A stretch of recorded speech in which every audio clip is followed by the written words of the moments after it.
พี่น้องเอ้ยชีวิตครั้งแรกก็เป็นแบบนี้เด้อบ้านของเขาก็เคยมีรถอันนี้พี่น้องเอ้ยเคยเห็นแต่อยู่เมืองไทยจะมันสบายบ้านนี่นะเข้าอยู่เป็นห่วงกันแล้วว่าเอาใส่เป่าได้เลยโบได้เกี่ยวโบได้กู้จะเพิ่นเอ็ดมาให้สบายดิอันนี้นะ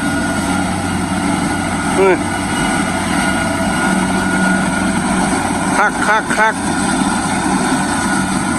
นาพ่อใหญ่เสิร์ชพี่น้องเอ้ยเพิ่นอยากเห็นเครื่องทันสมัยมาท่านคือว่ารถก็มาใหม่ๆพี่น้องเอ้ยอยู่บ้านเขาก็มีรถใหม่ๆมาคือว่าหากก็ได้ซื้อมาใหม่ๆได้เพิ่นว่าของบริษัทอยู่ยังจัดพุ่นน่ะพี่น้องเพิ่นมาเลาะเกี่ยวอยู่บ้านเขาอยากให้บ้านเขาเห็นแนวใหม่ๆโอ้ยย่านเว้ยความสบายพี่น้องเอ้ยนาให้เด้อนี่นะ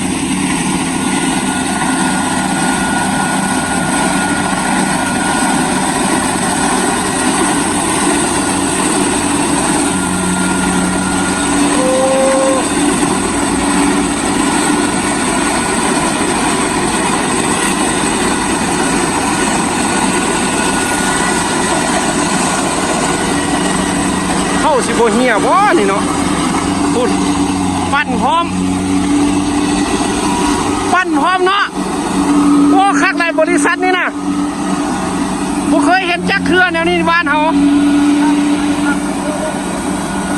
บ่เคยเห็นแนวนี้นะลองเลยความสบายทันสมัยมาสิไทยพี่น้องเบิ่งไม่ไหม้เลยได้เพิ่นออกมาก็ได้พี่น้องเอ้ยก็ลงน้านี่ครั้งแรกเพิ่นว่าก็ได้3คลองกับคลองนี้เข้าได้10 ปลายเป่าแล้ว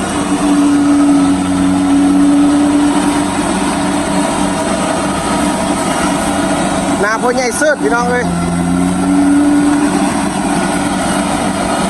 โอ้บ่เคยเห็นพี่น้องเอ้ยคักหลายได้10 ปลายเป่าแล้วได้นี่กูล่ะอีหลีได้นาก็ได้3คลองเข้างามขนาดเข้าให้เพิ่นมา5 เวทไปซื้อๆมาทัดอยากได้เข้าบ่ไกลหลายถ่ายเบ้อพี่น้องเอ้ยเป็นจังไหนครั้งแรกวะนี่ครั้งแรกกันว่าเลยคักบ่นี่ทึกใจบ่บ่ได้เกี่ยวบ่ได้อย่างเนาะของทันสมัยพี่น้องเอ้ยเห็นแต่อยู่เมืองไทยประเทศนี่พ่อใหญ่ก็มาเป็นจังไหนมุกใส่รถนี้เขาซื้อโบ้ครั้งแรกกันว่าชีวิตครั้งแรกเอาชิบไปใส่ไปนี่โอ้โหเข้าลงวะป้า3 คลอง 2 คลองซ้ำนะ2 คลอง2 คลอง10 ปลายเป่าละจังเบิ้งมือนี้สิจินอย่างเด้นี่นะพ่อใหญ่เอ้ยสุดยอดบุเคยเห็นพี่น้องเลยแท้ๆบ้านเขาก็มีอันนี้นะพี่น้องก็มีบ้านเขาเนี่ยนี่ครั้งแรกแล้วนี่เด้อครั้งแรกงามตายแม่ใหญ่บุมาวะนี่มาได้บุมานี่ลักไข่ได้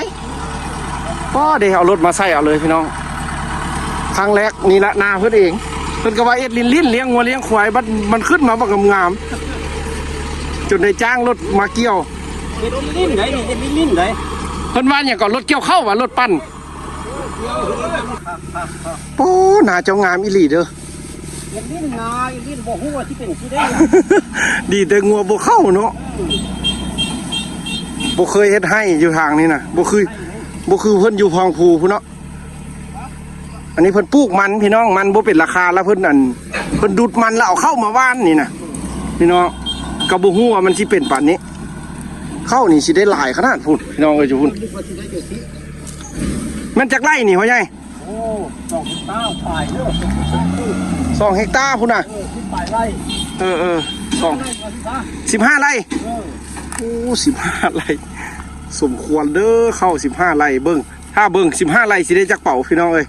สิได้จักต้นรอลุ้นกันเพราะว่าเป่านี่มันก็โบคักคือเป่ารถปั้นเนาะ เขามัดเอาเนาะอันนี้เนาะมันบ่เอารถเป็นอย่างหันโอ้เฟืองขาไทยบ้านประชาชนก็มาเอาเฟืองไปให้งัวคักเนาะโอ้คักรถแนวนี้บ้านเฮาเนาะได้เรื่อง หน้าขับรถมาเพื่อต้นตัวขึ้นเลย ซ้ำเชียวไปให้งัวจินบ้านนี่นะ ผมไม่ได้เที่ยวเที่ยว หลายคนและสีใส่แต่รถเกี่ยวระบาดนี่เนาะผู้ใดนาเอาหลายๆนั่นนึง งานน่าจะเที่ยว นาน้อยละเกี่ยวเอาเด้อประชาชนเพิ่นก็บ่เคยเห็นพี่น้องเลยซอยกันเอาไปให้งัวจินโอ้เต็มรถนี้พอแห้ง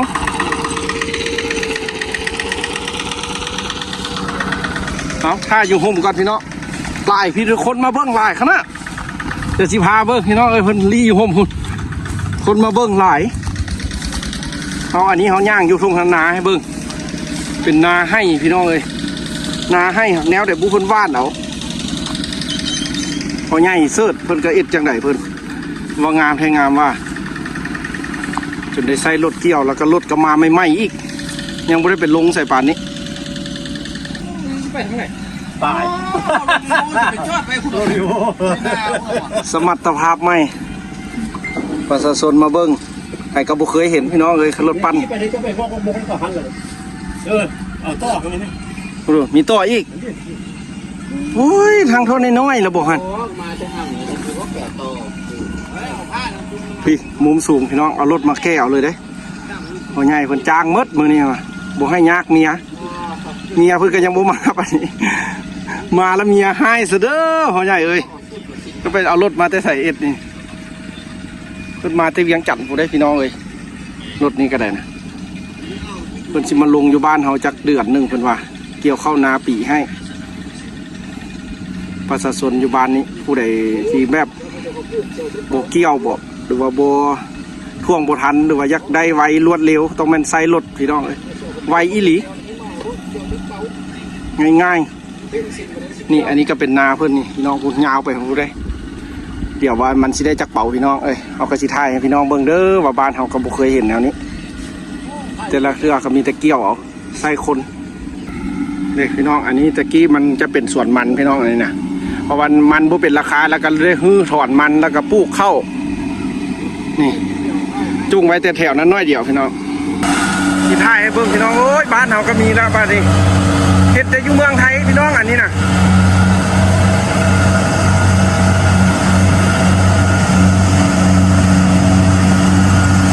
เห็นแต่อยู่เมืองไทยเพิ่นรถแก่รถปั่นหลายคนก็บ่ฮู้บางคนก็มาถ่ายเมื่อเบิ่งอยู่บ้านแล้วก็ส่วนเมียเด้พี่น้องบ้านนั้นน่ะไผก็มักสบายเด้ผู้ใดก็มักสบายเบิดแนวใดสบายไผก็มักพี่น้องเอ้ยนี่หักก็ได้จะคล้อง1 2 3 4 5คล้องน่าจะได้เอาลงละตอนนี้ได้9เป่าละพี่น้องตัวยังหลายเข้านี่ระดับ8-90เป่าโบอยู่ใครแต่มือนี้แดดพี่น้องแต่ละมือฝนตกเอาสิไทยเบิ่งเด้อพี่น้องผู้อยู่ที่อยู่เมืองไทยที่ติดตามคลิปมือนี้กับชีวิตบ้านนอกบ้านนาพี่น้องเลยเราก็ได้ลงมาช่วยพ่อใหญ่เสิร์ชพี่น้องชื่อเพิ่นได้บ่เพิ่นใส่เบ็ดปลาตองดอกพี่น้องเลยมาช่วยเพิ่นเลยพี่น้องเลยช่วยเรียกเพิ่นแล้วก็สิถือโอกาสถ่ายให้พี่น้องเบิ่งคือว่าวิถีชีวิตของบ้านเขาพี่น้องเลยตอนนี้ก็จะแบบมีรถไหม้แล้วพี่น้องเลยมีรถปั่นเข้าแล้วมาโชคดีไปบ้านเขาเพิ่นสิมาลงอยู่ประมาณเดือนนึงเพิ่นว่าเด้พี่น้องที่ผู้ใดที่มักต้องการรถปั่นแบบว่า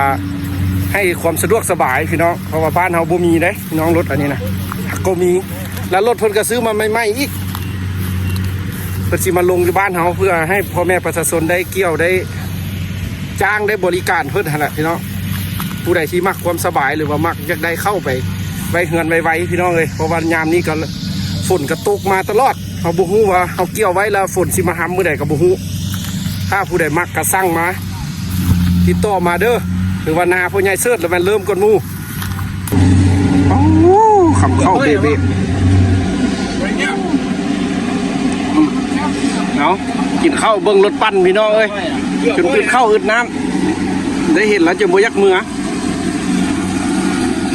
เบิ้งเที่ยวนี้คือซีแม่นเอาลงแล้วที่บอกใบไม้ใบตอกอย่างก็เก็บมากินหมด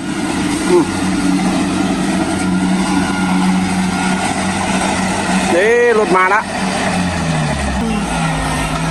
2 4 6 8 10เป่าพี่น้องรอบนี้ วิสัมมาเอ็ดมาดังเขาเด้อ จังไหนโอ้คักขนาดไหนนี่นะโบเคยเห็นไหนนี่มาช่วยบ้านเขาหลายๆเด้อมาหลายๆเทื่อปะนี่นะ เครื่องนี้ลงรถได้ส่งไปส่งไป แวะกินข้าวกันแวะกินข้าวกันปิงป่าให้กินบ่ได้ไปเบิ้งให้เนาะเราไปเบิ้งเด้อเข้างามหลายอีหลีแซ่บๆพี่น้องเอ้ยป่าบ้านเฮาป่าปู๊ปลาเข่งใหญ่ เคยได้กินบ่ คักแล้วนี่เด้ป้ออาหารมาหั่นป่ามองพี่น้องเอ้ยป่ามองมานี่ตาตัวนี้แห้งใหญ่ป่าอีหยังนี่